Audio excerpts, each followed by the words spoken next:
Effectively, we are on the tri-state border, meaning we are literally between Israel, Jordan, and Syria. The villages around us here are all controlled by the Islamic State affiliate, and we see them frequently on this hill. We see them training, acrobatics, running, and we've even heard them firing, shooting target practice. It's around 40,000, 50,000 Syrian residents that live in that area, with about 1,000 Islamic State operatives that manage the area. Just a few months ago, we had ISIS affiliates target an IDF patrol that were operating not far from here. They targeted them, they actually missed, and in our response we killed 4 of their operatives, took out their position. They had actually set up their position in an abandoned United Nations facility, so that is now no longer poses a threat. And we sent a clear message: if you mess with us, you're going to pay dearly. And this is just one parcel, the Islamic State, which is one problem.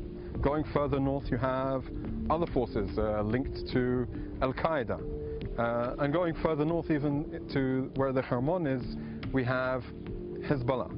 So everywhere we look east from the border between Israel and Syria, we see negativity on the other side. And welcome back to Hannity. So earlier this week, an IDF spokesman gave our Hannity producers a tour of Israel's northern border with Syria. Today, I asked Prime Minister Netanyahu about how his country has been impacted by the instability in the region and much more. Watch this.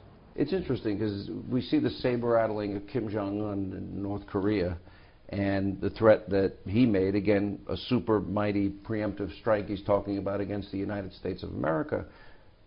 And this perhaps should be factored into when we talk about Iran, and that is that North Korea has nuclear weapons. Now, they would like ICBM capability, marry those nuclear weapons, then they'd have the capability of reaching the continental United States.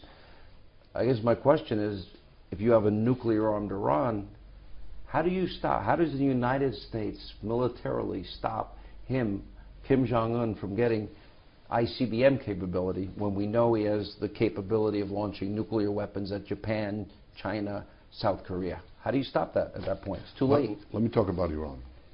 I think it's immensely dangerous to have a regime, which is not merely a rogue regime, but one here, in this case of Iran, which is, I think Henry Kissinger put it best. He said, it's a cause, it's not a country, Iran.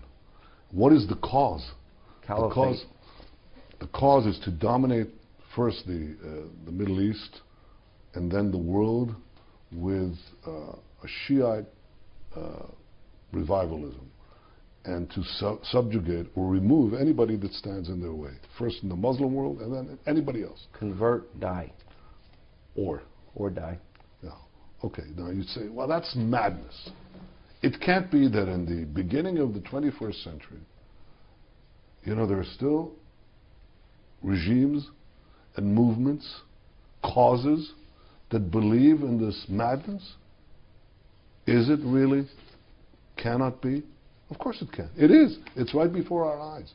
And what you see in ISIS is small compared to what you could see with Iran. They too have a cause. They think we're the ones who should be dominant. Mm-hmm. You know, the world should be an Islamist hill, and we're going to be king of the hill. And that's what they're fighting with the Iranian Shiites. Who's going to be king of this Islamist hill? But they don't disagree that it only has a room for those who adopt and accept through submission their version of Islam. So who's resisting it? First of all, other Muslims, they don't want to go down this path.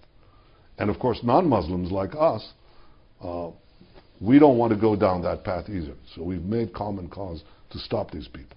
But the question right now is, what will happen in this battle if an Islamist state, an Islamist terrorist state, which is what Iran is, the preeminent terrorist state of our time, has the weapons of mass terror, nuclear weapons.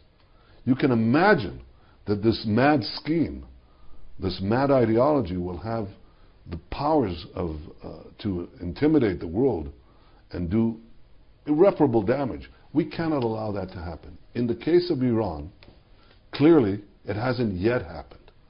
And if we are resolute in our policies, very firm in our policies, we can make sure it doesn't happen.